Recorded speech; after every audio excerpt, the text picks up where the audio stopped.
welcome to another episode of Starting Over, my podcast where we talk to foreigners who live abroad about their process of starting over in a new country and just anything in life which involves starting afresh. So today we have a guest. We're here with my friend Ellen.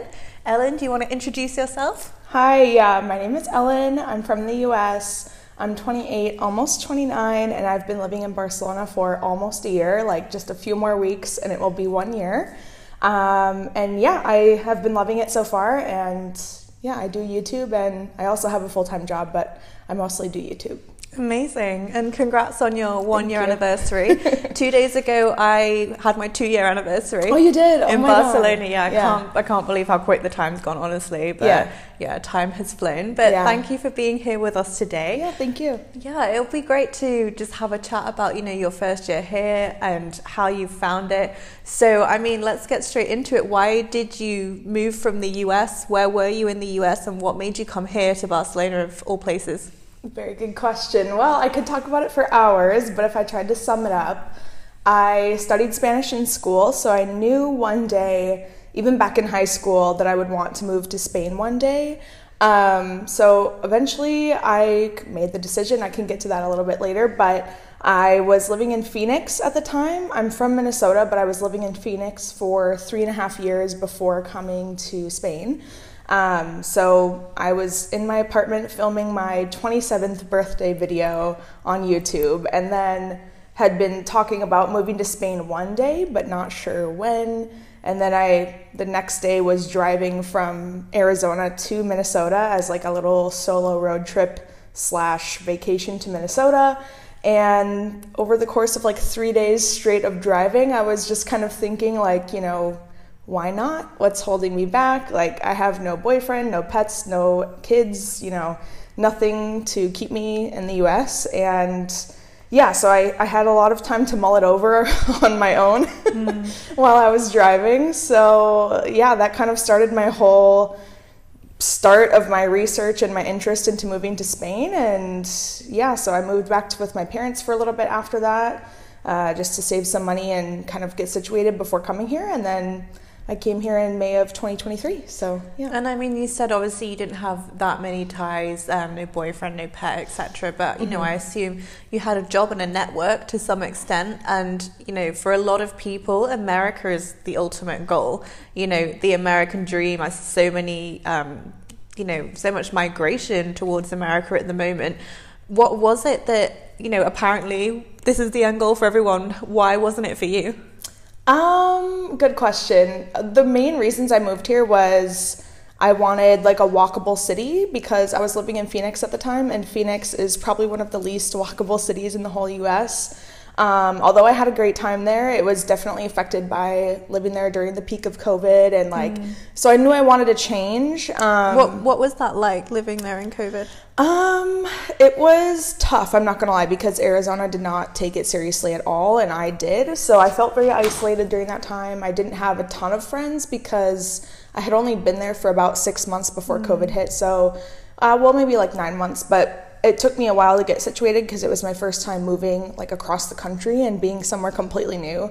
So that on top of COVID, it just felt very isolating. So I knew I wanted like more of a community feeling. Yeah, I just wanted to be more social. I was very isolated in Arizona. So originally I was actually thinking of moving to San Diego before the thought of moving to Spain crossed my mind. But the rental prices were insane, like $3,000, $4,000 a month for a 1-bedroom, and that was in San Diego, not in Arizona. But then I was just like, okay, what am I doing? Like, this is getting ridiculous. Like, I want the beautiful high-rise like apartment that you see all the influencers have, and I was like, that's just not gonna happen. So let me get that idea out of my head.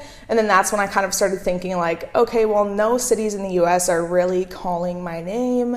I want good weather like I had in Arizona. It was very sunny, very warm. I never had to worry about like cold weather ever, really. So I wanted something similar, like weather-wise.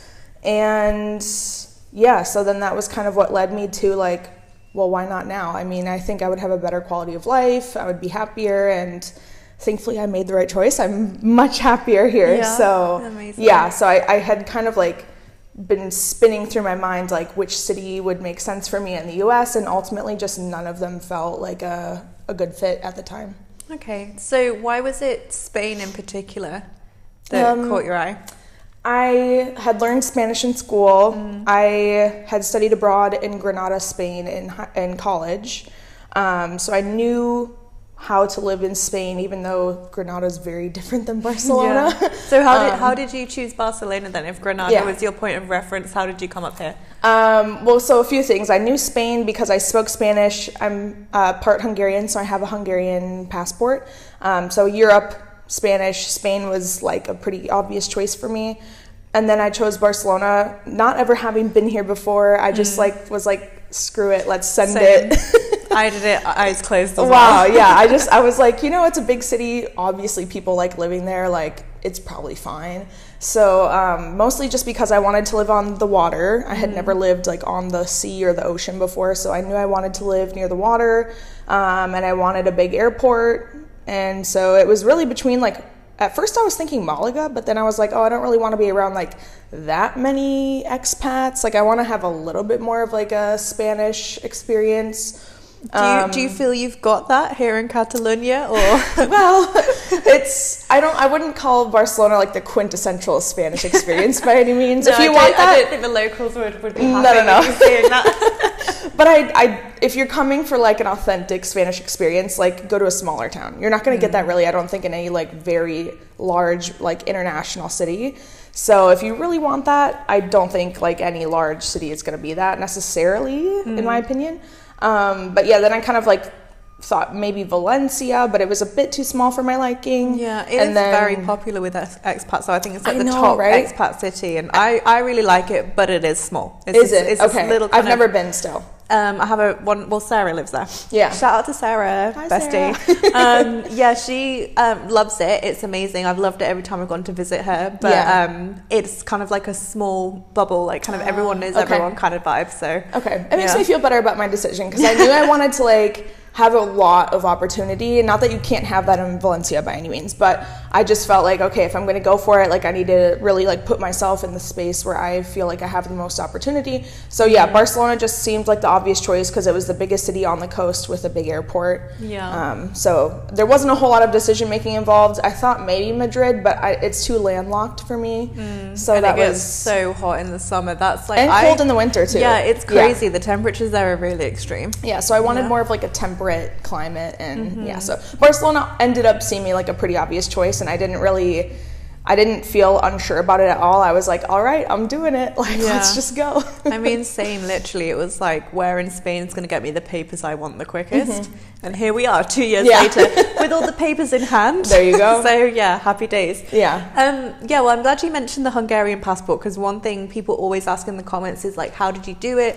How did you emigrate? So I think it's probably just a good thing to clarify in both of our cases. Obviously, we introduce ourselves as British and American, but I have an Irish passport and you have a Hungarian passport. Yeah. So when it comes to advising on visas, we're not the best people for that. People. I have plenty of other friends I can refer you to, but I did not go that route, so I'm not very familiar. Yeah, and I mean, we are blessed to have those European Union passports. So it makes life a lot easier, I must say. It does. Yeah, it does. So I think one thing which, a lot of Americans that have moved to Spain and talk about on TikTok have mentioned to me is the work-life balance. So not just obviously the walkable city sides of things, but, just the fact that, well, do you want to explain how you feel? Yeah. I think a lot of that goes into like just the way the cities are structured. I think it seems kind of like unrelated, but I think it very much is related.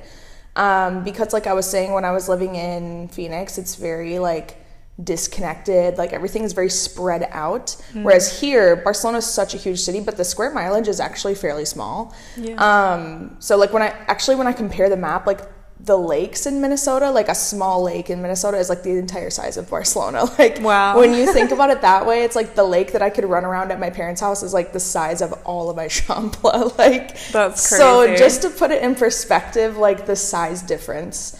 Anyway, so the populations here of being so close with people, I think makes it easy to have good work-life balance. Like you can get off work and like immediately go downstairs to a bar and meet your friends. And everything can move pretty quickly. You can just text a friend like, hey, want to go grab a snack at like 7 p.m. And it's normal to go that late to get a snack here, or like a dinner or something.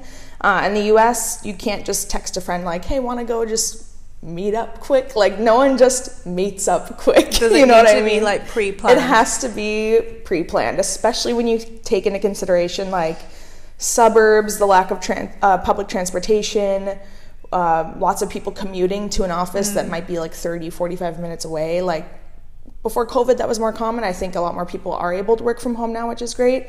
But even then, like for example, where I live in Minnesota and then where a lot of my friends live is 45 minutes to an hour away. So unless we're both willing to meet like 30 minutes each in the middle, or like they come my way or I go their way, like it's just a lot of planning. It's almost like, even though you're in a city, it's almost like the life in the UK that you have when you live in the countryside. Like you have to pre-plan everything. Like you have to go in the car. You know, when you live in a European city, it is like that. You can just make the plan like that. So a lot of it's pre-planned, and then I think people, especially after COVID, get very like exhausted easily. Like their social batteries are low. Mine is same. Like I have to really like keep awareness of my social battery now. So I think when people live far away, especially a lot of my friends now have little kids. Like, oh really? A lot of my friends have little kids. So even if I am home visiting in the US, like it's not easy to just like meet up quick because they have babysitters and like after work plans for their kids and like social activities that I don't normally have. So it's just with all the extracurriculars and work and commuting and like living far away, it's just like you have to plan ahead, and then usually it has to happen on a weekend.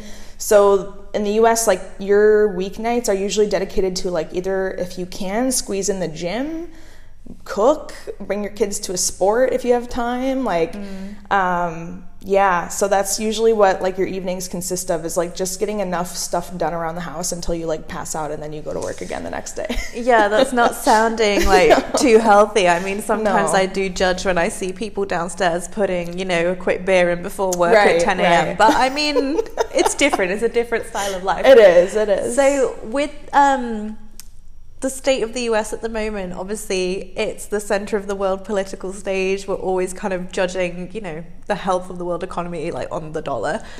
How do you feel as an American who's left about kind of everything that's going on? Is it still, you know, this place of dreams, this American dream where you can go and everything will fall into place and make a lot of money? I feel it's quite the hot topic. I see this discourse on TikTok like practically every day of like, I mean, obviously now that I'm an expat, I see a lot of expat content. So I'm seeing a lot of like people's opinions who have moved to like Paris, Rome, like all these places in the UK or in Europe, sorry. And I think a lot of people don't want to live in America, but they're not as lucky as a lot of us expats who have been able to change our lives completely. I think if a lot of people had the choice, they would love to leave the US, but they can't. I don't know. It's not that it's all bad, obviously. Like, I don't want to paint with a broad brush or anything. But yeah, I mean, it's not great. Like, people don't have great social lives. There's not a lot of community sense. And with the lack of public transportation and like work-life balance, it just makes it a lot harder to like even feel happy in your living situation. Even if you live an amazing life with like a great house and like, you know, people just tend to be a bit more depressed, and then it just kind of like, the energy gets a little low. Of course, there's places where energy is great, usually like vacation spots where people are able to go on vacation and they feel happy. But I think in the day-to-day, like mundane tasks of life, I mean, I could say globally, most people probably don't feel like super thrilled every day to go to work. But yeah, I think in the US compared to here, like people are much more stressed and depressed for sure. We should talk about your YouTube. Yeah, I have loved YouTube ever since like I first found out what YouTube was back in like, I don't know, I think it was like 2008. Yeah, like, a long time ago. Yeah, so when I was like 13 or 14, I don't know when you started watching YouTube. When did you start? Or like when you discovered it? Probably like 2006. So I would have been 7 years old. Wow! Oh my gosh! I was an iPad kid. lies. The iPad was invented when I was like 11. You know, I was an iPad teenager. Yeah. That's kind of crazy to think about. Yeah, it did come along quite a lot later than like the iPhone and stuff. But anyways, I was looking up, like, I remember my friends and I like discovered YouTube. We discovered makeup and hair tutorials and we were obsessed. I remember we first became obsessed with Bellamy hair extensions. You know that brand? We would watch, or no, it was Luxie hair. Sorry, Bellamy. It was Luxie. Yeah. The girls who ran the Luxie channel, we would watch them like religiously just for like how they installed their extensions, like how they did their hair. And then I saw like Makeup by Tiffany D, Candy Johnson. Like I would just watch makeup and hair tutorials like all the time. So I could not get enough. You've been learning and practicing your makeup for probably going on like 15 years. Yeah. Okay. Yeah, more or less. So, yeah, you can tell. Thank you. So yeah, that got my like, I was obsessed even in my like early teens. And so I just kept that obsession ever since. I literally watch YouTube every day. And I started creating YouTube videos probably in like 2017. I remember I moved out, like after college, I moved into my first home with my friend, and I had bought my mom bought me the Sony A5100. Yeah, the white Sony A5100 for my study abroad trip to Granada. So I had that nice camera, and then I moved out of college. I was in my first house, and I remember just being like, okay, I gotta do it. And I did not know anything about filming, lighting, anything. And I don't know if you felt this way, I'm sure you did, but like the first time you start filming yourself, it is hard to look at yourself after. Hard. Like loading it into your computer to edit. And hearing your own voice is terrible. But also I think like growing up in this digital generation now, we're a lot more used to it perhaps, and then but I can tell you that was horrible, especially when I first started TikTok, and obviously like all my content is in my second language, and I would listen to my like stumbling Spanish back and was like, oh my god, this is horrendous.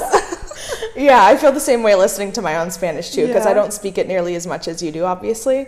But with filming, I remember vividly like one day I tried to film a makeup tutorial in my room, and I was like, oh my gosh, I'm gonna slay this so hard. Like I had my camera set up, I was like, I'm doing this. And then I looked at the footage and it was fine, but like it wasn't lit nicely, and like I wasn't really like used to looking at myself, so it wasn't looking like the YouTube gurus I was watching. Wasn't what you would visualize. No, and so it was like, I didn't know what to do to fix it, like make it look a little bit better, like the lighting. It's like we have like two soft boxes and a ring light right now. You know what I mean? But I was just working. You know, in my first like series of this podcast, I was literally sat on like my ex's aunt's sofa.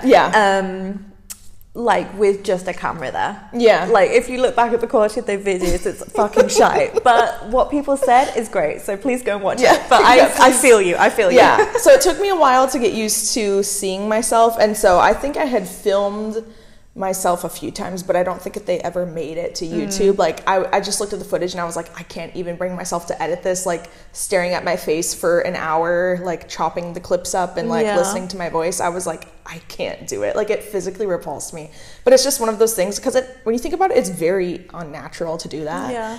Especially back in 2017 when like Vine was just like hitting its peak, or maybe just ending. So like that was the first, like YouTube had hit its peak, I think around that time. So like it still wasn't as mainstream though, you know what I mean? So I was very uncomfortable with that, but you just practice, and then I got more used to it, and I moved to Arizona in 2019, and I was like, okay, like this is gonna be my YouTube, like career is gonna pick up.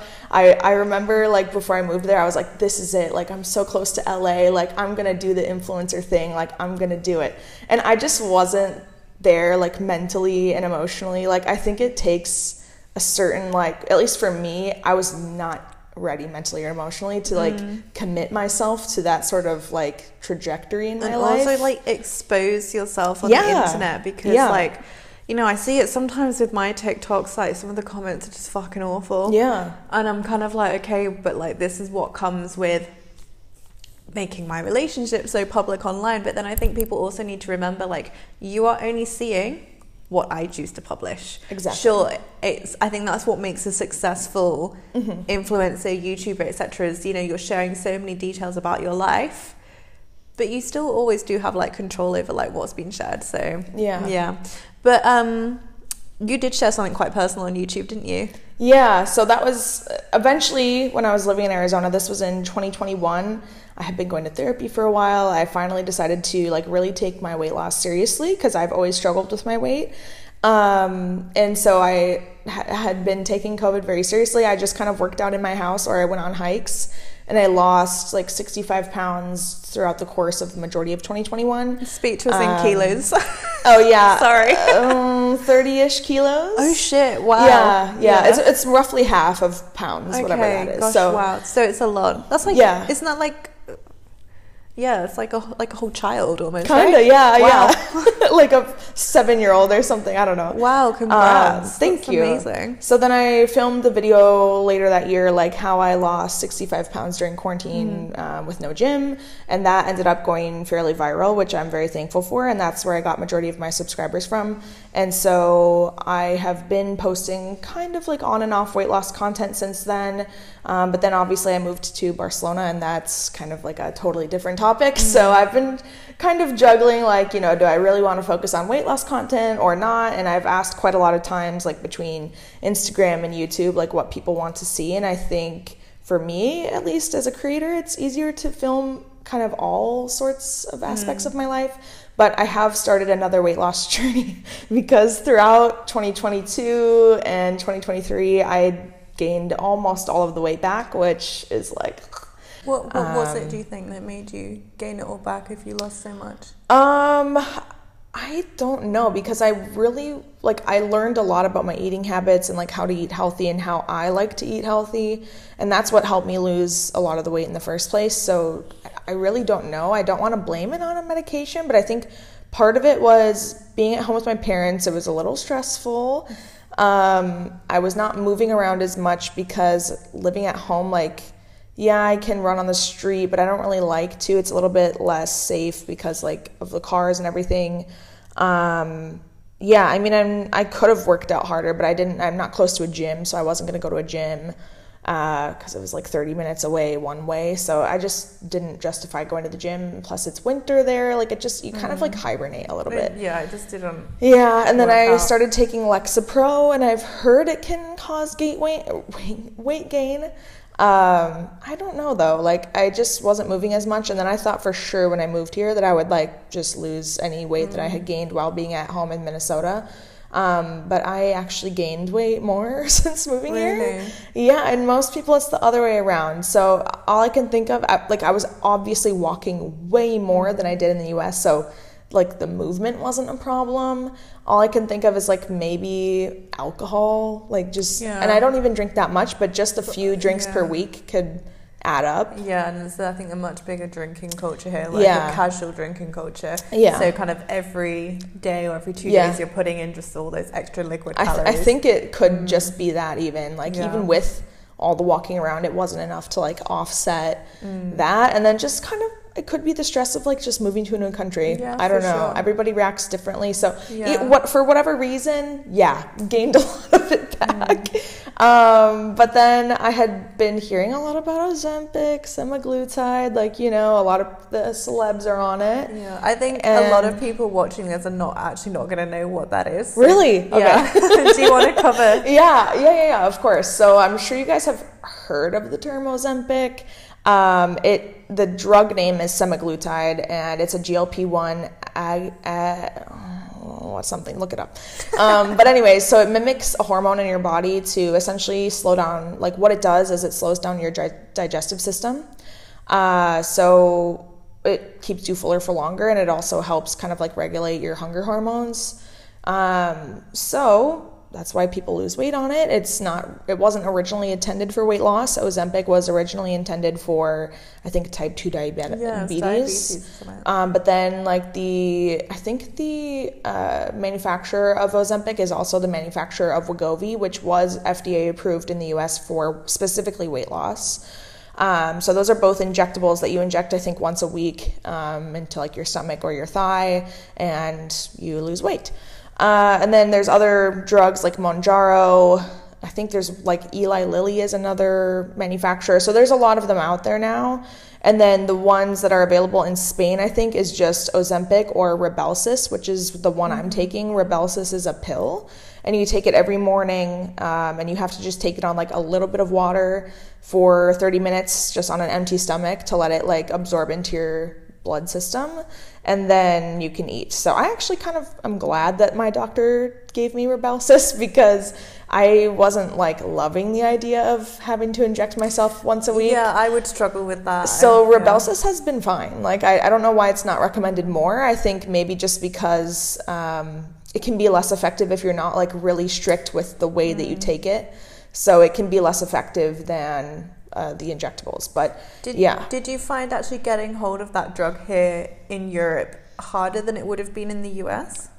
I can't say for sure, but I've heard people having trouble with it in the US. I think it's mostly due to the manufacturers just not pumping out enough medication for everyone. I don't know if that's on purpose or whatever. It could be just too high demand at times, but no, I really didn't have trouble. I went to my dermatologist and expressed concerns, because I had only really been going to the dermatologist here the whole time. So I had asked, like, where do I go to get semaglutide if I wanted it hypothetically? Like, is that even a thing that you think I could get?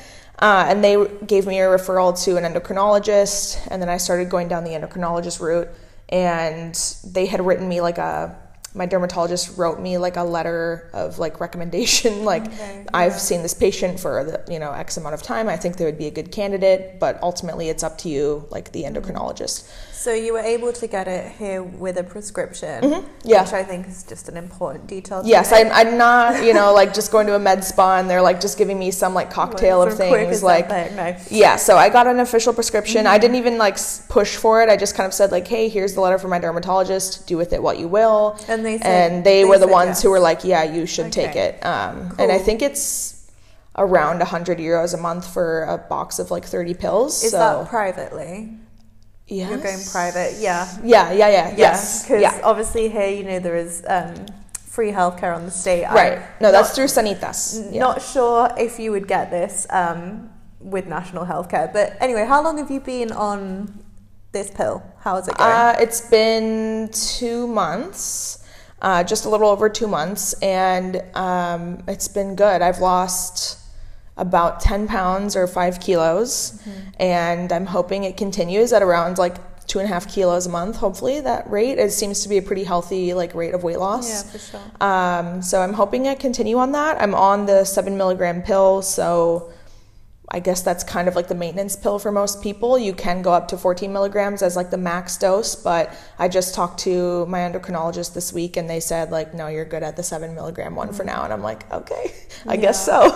Well, if people are curious and want to hear more detail, you have a whole thing about this on your YouTube channel, right? So to kind of wrap up the YouTube conversation, I have been trying to post more frequently, and one of those kind of series on my channel is just updating everybody about, like every couple weeks on my weight loss journey on Rybelsus. Okay, nice. Well, anyway, to wrap things up, do you just want to kind of give us your thoughts on, now you're a year into living in Spain, comparing the two? Where are we at now? How are you feeling about your decision? Yeah, I feel really good about it. I'm glad that I took the leap and tried it. It was, a very scary decision, but I'm very lucky that my parents were very supportive of it. I know not everybody has, the ease of my situation where like I have the extra passport that gives me citizenship in Europe, and like parents that are supportive, and a job that I was able to work remotely for 6 months while I was looking for another job. So I kind of had the right circumstances to allow me to just kind of make that decision and do it. But I'm very, very happy. Like I told my mom the other day, I used to cry like probably once a week in Arizona, but I was also very like struggling with my mental health at the time too. So being on Lexapro has like legit changed my life, but also living here has changed my life as well. So I told her, I was like, I used to cry like at least once a week in Arizona, and I think I've cried like maybe 2 times in the last year. Amazing. I'm not a psychologist, but that sounds like a positive correlation. It just sounds like a very simple way of looking at things. If I'm not crying once a week, like I think we're doing good. in summary, it sounds like moving to Barcelona is definitely a good thing. So yeah, I remember like when I first moved here, it felt like a fairy tale. Like I felt like I was in like a alternate universe. I was like, oh my gosh, like people just live like this. Like it just felt unreal. What was it in particular that felt so unreal? It was mostly like I just had so many people around me. I felt oddly comforted in like a sea of people all the time, and I don't like crowds. I'm very like, I get overwhelmed, but I was dealing with a lot of like borderline like agoraphobia in the US, like terrified. I have OCD. I was like terrified to leave the house. And then here, I had told my therapist, like just being in like the sea of people that is in a large city, it was like really reduced my anxiety. And then also just being so close to my friends' houses, being like, I can just walk to any of my friends' houses in any direction, and they're all like less than 15 minutes away by walking. So I was like, I feel like I'm in college again. Like most people in the US, like their peak happiness in life was like in college, because you're in that like close-knit community with all your friends within like a walking distance. And most people are like, oh, always looking back so fondly on their time at college or university, and they don't really get that again. So to have that feeling again, I was like, what? Like That's this amazing. exists? Like this is crazy. Yeah. And then I just felt so spoiled with like the amount of like shops and restaurants and like just things to do. Like there's always something to do here. I'm never bored. Like I can always find an event or like something to do. Whereas in the US, like you really have to plan ahead for everything. There's nothing that you can just pick up and do kind of quickly. And then also the public transportation here is great too, because we don't really have that in the US. It is true. Yeah. It is particularly good even on a European level. Yeah, which I've heard. So that's good. Amazing. Well, anyway, we'll wrap it up there. Yeah. Thank you for coming on the podcast, for sharing your story, for sharing, personal story about the weight loss. I really appreciate it, and I'm sure you guys will too. Thank you for watching. Remember to follow and subscribe if you're watching this on YouTube, and to also do the same if you're listening on Apple Podcasts or Spotify. Anyway, we'll see you on the next episode. Bye. Bye.